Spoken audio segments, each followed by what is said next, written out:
When a new leader comes to power, there are bound to be some changes. Today's lesson question is, how did Hitler's rise to power change Germany? Our goal for this lesson is to learn about Nazi Germany. In order to do that, we want to break it down into more manageable parts. First, we want to analyze how Hitler came to power. And then we want to describe how Nazi rule affected the lives of German people. And then finally, we want to explain how Nazi expansion and aggression increased in the 1930s. But as we move through this lesson, there are some vocabulary words that you should listen out for. First, your academic words, words like indoctrinate and incentive. And then your domain-specific words, words like anti-Semitism, appeasement, Lebensraum, and Reich. If you get lost at all, you can always use your glossary to help you. Our lesson question is, how did Hitler's rise to power change Germany? In order to answer this question, first, we're going to look at Hitler's rise to power, and then his establishment of the Third Reich, and finally, how Nazism was able to expand. But first, let's start out by taking a look at what Germany looked like after World War I. After the end of World War I, or the Great War, the rest of the world was celebrating. Here we can see a picture that was actually taken in Philadelphia. I know that this looks like the Statue of Liberty, but it's actually not. The world was celebrating their victory. The war had ended with the signing of the Treaty of Versailles, but unfortunately for Germany, it was very unfair towards the Germans. It forced Germany to take responsibility for fighting the war, or starting the war. It also forced Germany to give up the territories that it had captured. Germany had to surrender most of its military resources, and they had to take all the financial responsibility for all the damage that was done during the war. This left Germany in a very vulnerable position. Our lesson question is, how did Hitler's rise to power change Germany? Well, we took a look at what was going on in Germany after the signing of the Treaty of Versailles, which ended World War I. This left Germany vulnerable and open to a new form of leadership. Let's start by taking a look at Hitler's rise to power. After World War I, Germany instituted the Weimar Republic. This was a type of democratic government. Now keep in mind that democracy was a very United States sort of idea. It was very new in most parts of Europe, including Germany. After the war, the government borrowed money from the United States in order to pay some of those reparations. They had to pay for the damages that they had done to other countries. As the Great Depression worsened, the Weimar Republic grew weaker, and the government eventually collapsed in 1933. The people were very disappointed with that type of government, and they felt that they weren't fitting their needs. They were feeling that they were being treated so unfairly by the rest of the world. And what this did was that it opened up a doorway for a new type of leadership. But let's take a look at some more of the economic problems that were facing Germany. You can see how their economy was worsening in the 1930s. This chart shows you unemployment rates in Germany. You can see that in 1930, we were about 15% unemployment. However, in only 2 years, that had doubled to 30%. So you can see some of the problems that were facing the German people at this time. Remember when I said that when a people is disappointed in the way that their current government is handling things, it opens a doorway for another type of leadership to take power. In this case, we're going to start talking about the National Socialist German Workers' Party, or the Nazi Party.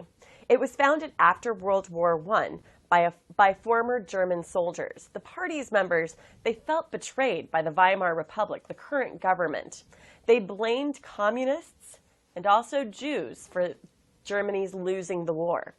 They created a private militia called the Brown Shirts. I want to stop on that for one moment.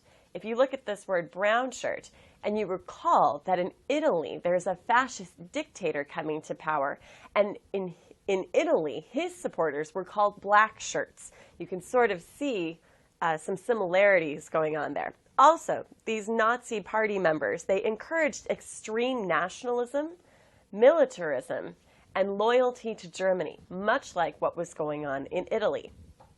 This is a picture of Adolf Hitler.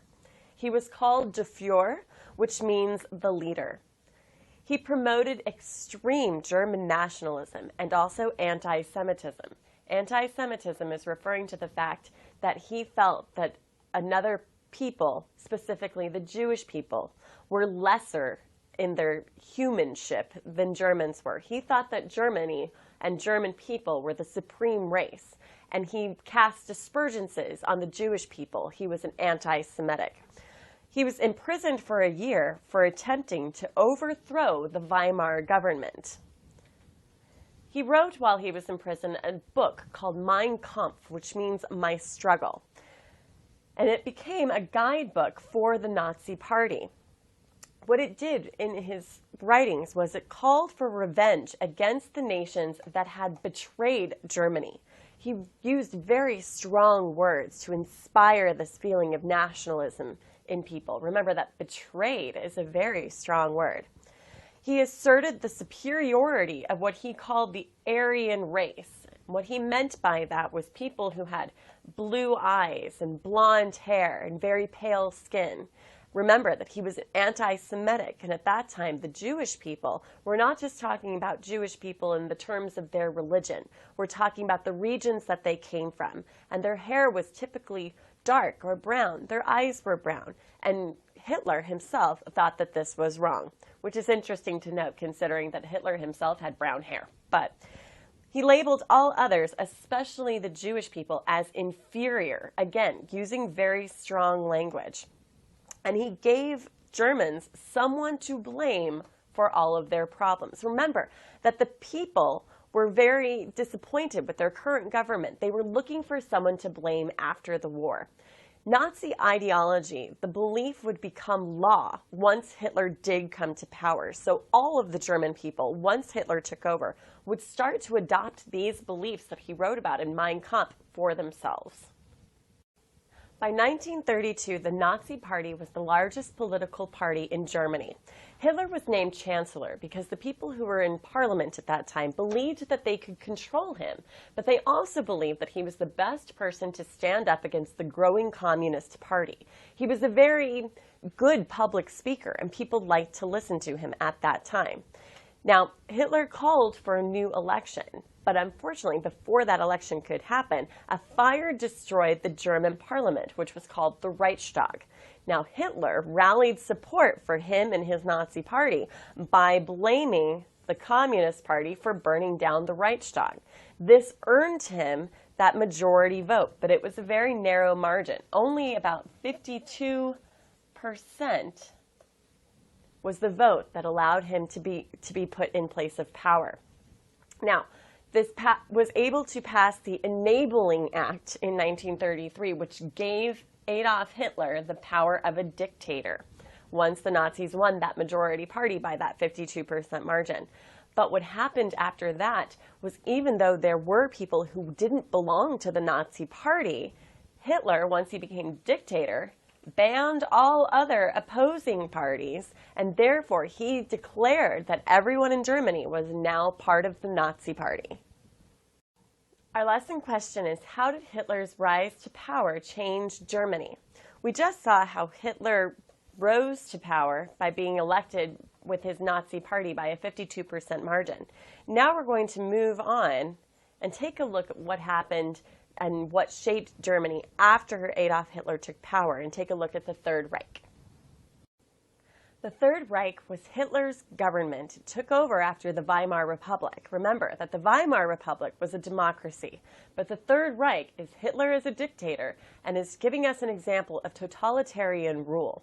Now, the Third Reich transformed the German government by first promising the people that following Nazi ideology was going to improve their lives. Remember that during this time, the people of Germany, they were very disenfranchised. There wasn't a lot that was encouraging them that things were going to go right in their lives. So the Third Reich stepped in and was making all of these promises and telling the people what they wanted to hear. And at that time, when you're at such a low point in life, if someone's telling you exactly what you want to hear and making things sound very attractive, it's easier to want to follow them.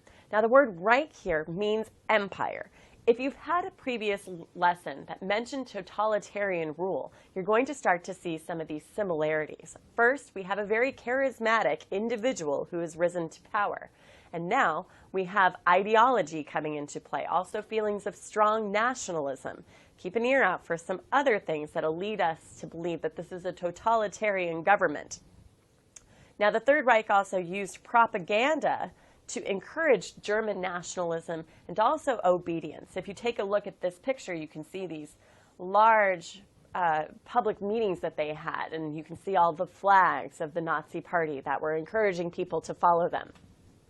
The SS was the Nazi Party's secret police. Again, when we think about totalitarian rule, the use of a secret police is also typically a characteristic. Now, the SS had about 200,000 members. Compare that to when we were talking about Hitler and his brown shirt supporters when the Nazi Party first formed. In the beginning, he had a very small group of supporters, and now his secret police has risen to over 200,000 members. This was a very powerful organization, and they enforced Nazi rule.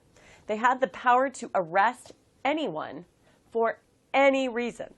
If they were caught saying something negative about Adolf Hitler or the Third Reich, they could be arrested, they could be interrogated, they could be tortured or even killed. This is also one of those characteristics of totalitarianism. They targeted anyone suspected of opposition to the Nazi Party. They used terror, violence, and intimidation against the population. Censorship was also a characteristic of this type of regime. You can see in this photo, this is a Nazi book burning. Anything that was unpopular or anything that was contradictory to what the Nazis believed, they would burn the books.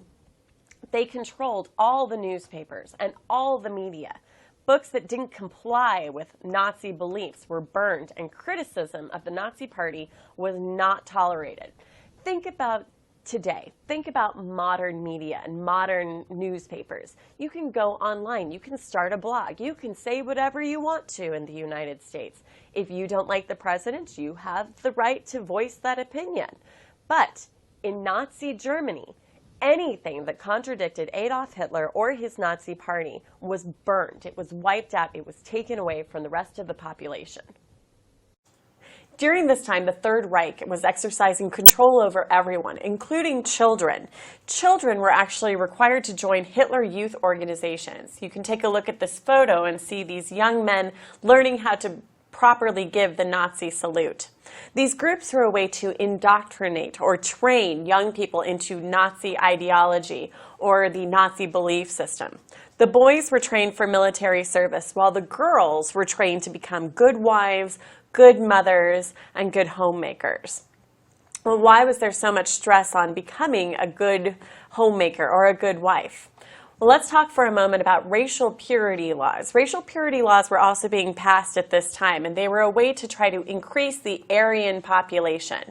When I say Aryan, I mean someone of pure German heritage. Marriages at this time between Germans and Jews were prohibited, or they were forbidden. Financial incentives or bonuses were given to couples to encourage them to have more children, especially if they exhibited those traits of the Aryan nation that Hitler was looking for. Now, women were also barred from higher education and many types of jobs. The way that the Third Reich put limits on these women was that only about 10% of them would be allowed to go to school or to work outside of the home.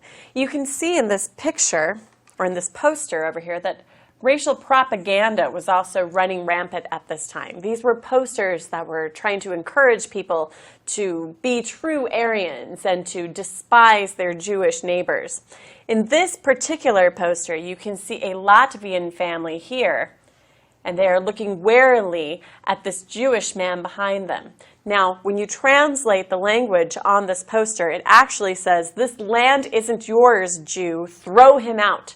So you can really see how the Third Reich was controlling people's lives and that they had close supervision over everyone at this time.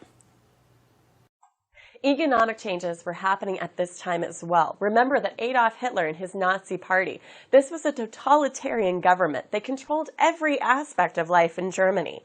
Now, Hitler took charge of the German economy. He did things like banning strikes and labor unions. People had to work. He put millions of people to work constructing infrastructure and factories. Now, when I say the word infrastructure, I mean things like roads and bridges. So he was able to make it seem like he was making some positive changes at this time. He had unemployment actually fall. Now, this helped to increase his support and the support of the Nazi Party. Hitler started to defy the Treaty of Versailles that was put out after World War I. He announced that he was no longer going to abide or obey those laws that were outlined in the Treaty of Versailles. He increased the size of the German army. He began to produce and store war materials, and he sent troops to occupy lands in the Rhineland. The Rhineland was an area of neutral ground in which the Treaty of Versailles pointed out that Germany was not allowed to enter into. However, remember that part of the definition or a characteristic of totalitarianism is the belief for empire, creating and accumulating more lands for one's own country. It was a German belief that Germany now had the right to more land. Today, Germany, tomorrow, the world. This was an idea that was known as Lebensraum. It was the Nazi belief that Germany was entitled to more living space. Lebensraum means living space, and it's an encouragement for expansionism. As Hitler was encouraging these families to produce more Aryan children, he believed that the Germans needed more space for these larger families that were coming in. The population was growing. The Nazis believed that Germany had a right to rule over Eastern Europe. Germany, remember, believed that they were superior and everyone else was inferior to Germany, and that Germany was entitled and supposed to rule over Eastern Europe. Take a look at this picture over here. Here we see a bird representing Nazi Germany, and it's actually looking out towards Poland and Czechoslovakia. And the poster actually reads, I have to look at my notes for one moment because I don't read German, "Fight for our destiny in the German East." And this was encouraging people to join the army and to go out and to fight and to take over more lands. We can see an example of Nazi expansionism if we take a look at this map over here. In March 1938, Germany annexed Austria in an event called the Anschluss, which means that they took over Austria. And in September, Hitler demanded the Sudetenland over here around Czechoslovakia. Germany said, "This is the next piece of land that belongs to Germany, and we want to take it back." And there were also Germans that were living in this area called the Sudetenland. And Hitler believed that all Germans needed to live together and all be under the singular flag of Germany. Now, remember that World War I had just ended. And Hitler's going out and he's starting to say that Germany is entitled to all of these eastern lands in Europe. So what was the rest of the world saying?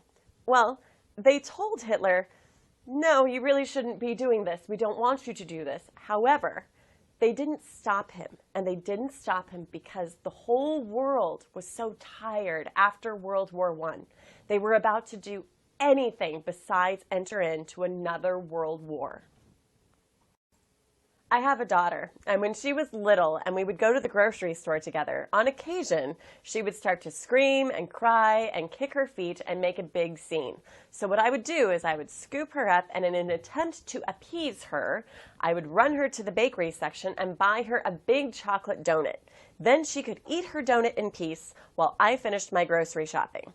This was my version of the appeasement policy. Now, many European leaders favored a policy called appeasement, which would give Hitler what he wanted.